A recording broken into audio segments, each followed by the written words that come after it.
In this video, we're going to take a look at a viewer question. What is a container and how does it apply to becoming a fulfilled man, especially with women? And a container is a really valuable concept. It's kind of an abstract concept. So to understand it, you got to take a look at the bigger picture. The container is your masculine. It's your ability to be a masculine man to manage a situation.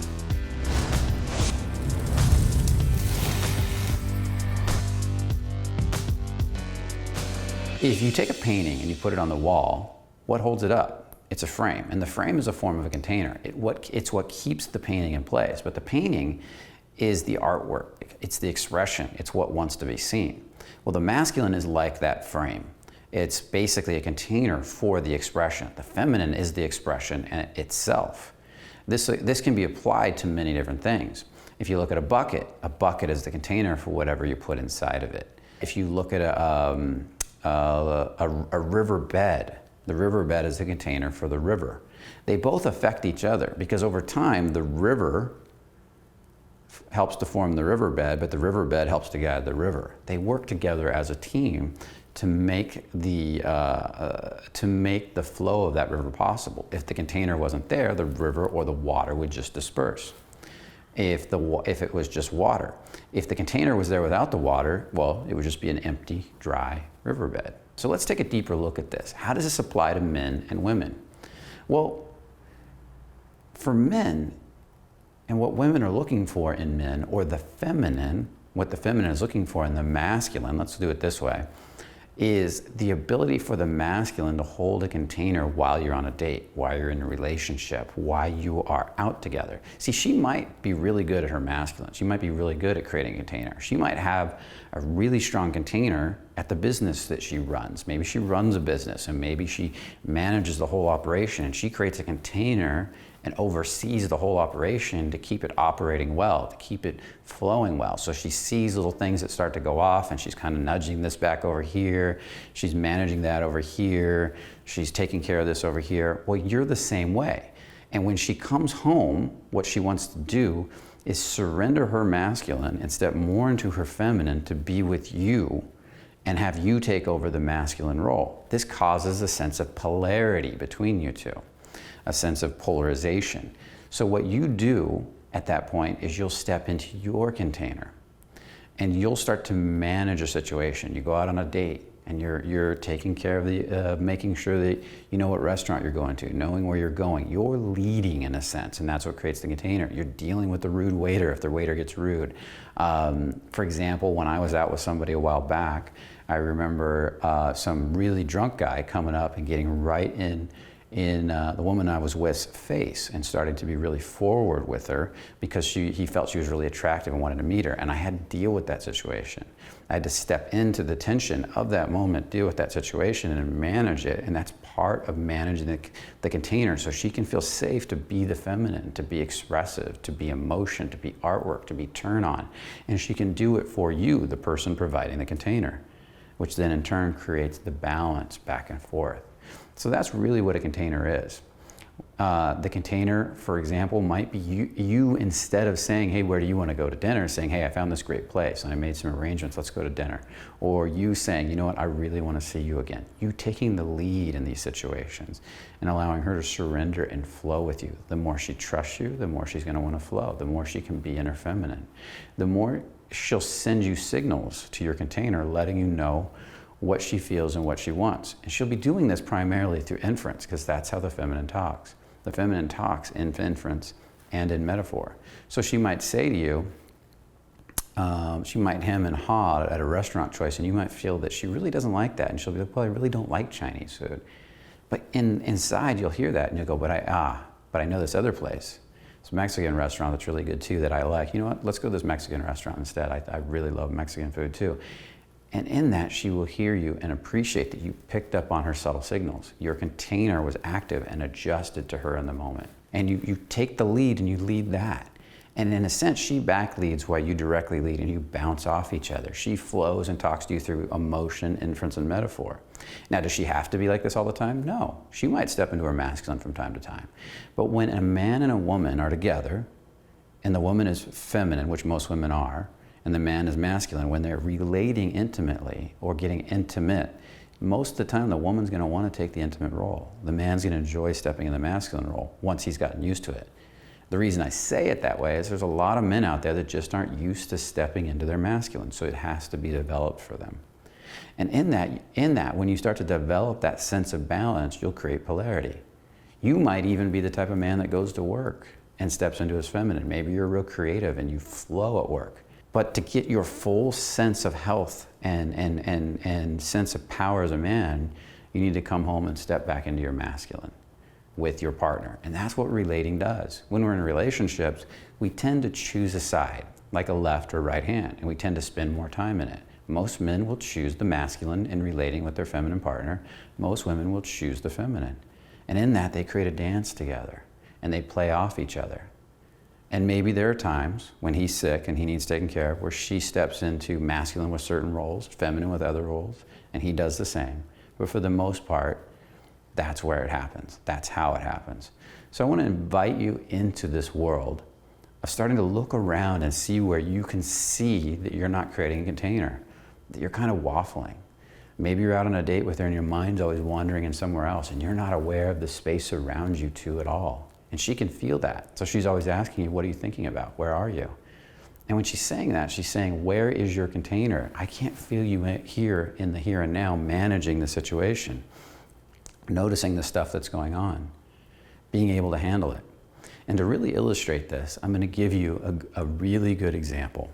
It's an actual example that happened to a brand new student of mine many years ago. He was dating this girl. The girl really liked him. He was going to go on another date with her. And then the next day, he said she kind of broke it off with him. And he didn't understand what happened. And they had been on a date, and they had met in separate cars. And they wanted to go back to, I believe it was his place. So they got in their cars and they started driving, and they were going to meet there separately. I think she was going to make a stop somewhere.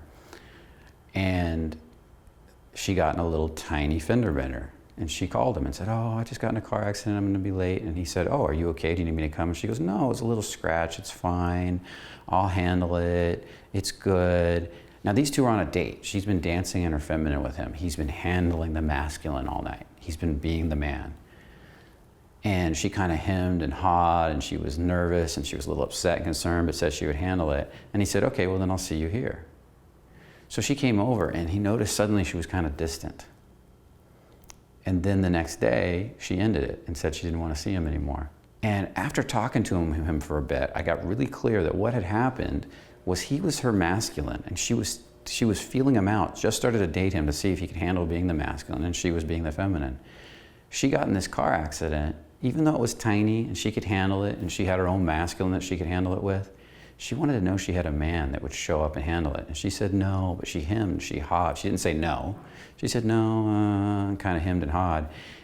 And if he had just stepped into his masculine, because she was in that confused state at that time, said, I'm going to come over there and check on you anyways, and showed up, it created a container around the situation so she could relax back into the feminine for their date. Not only would she have appreciated that, but she would have been even more excited to see him again, more excited to be there with him again, because he would have been the man stepping in and dealing with the situation.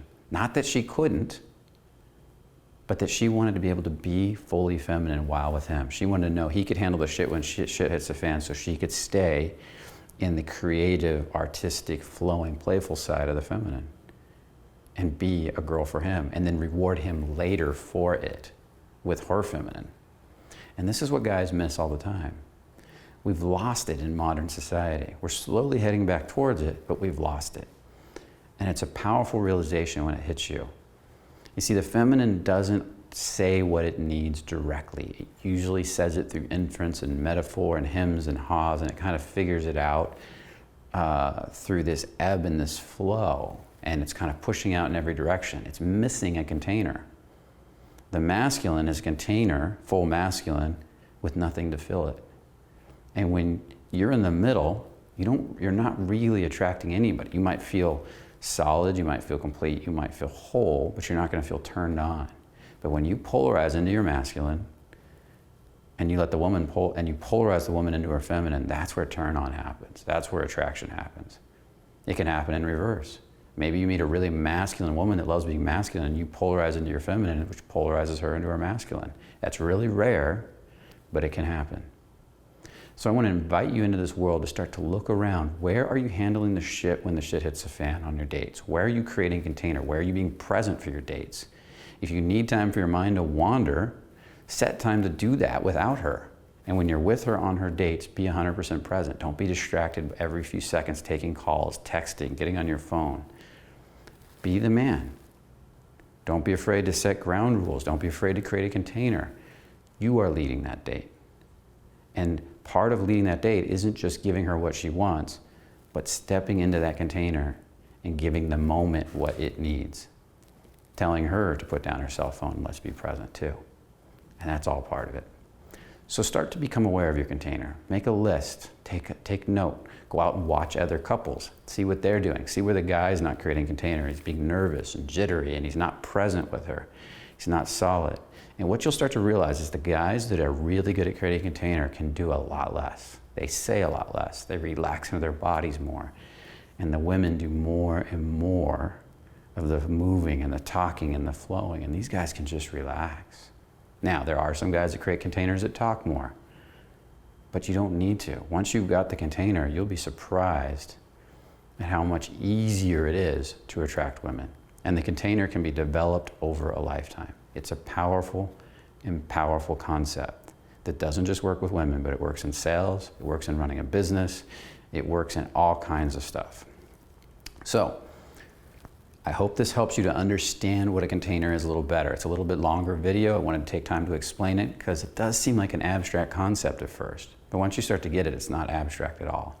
It's very, very clear. So I hope you like this video. I really want to hear your comments below. And let me know what you're doing to step into your container to create more power with women, to be more powerful. Also, make sure you just subscribe to the channel if you haven't, and to check out thefearlessman.com. And if you haven't done that already. And with all that said, remember, only the confident really live. I'll see you in the next video.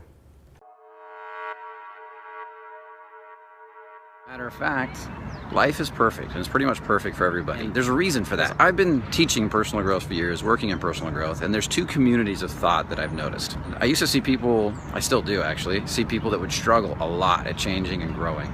And I'd see stressed out, or they put their head back, or different things like this, whatever some product told them to do, or whatever some body language expert told them to do. The problem with that, and this is a huge problem, and I see it all the time, I still see it today all the time when I'm out,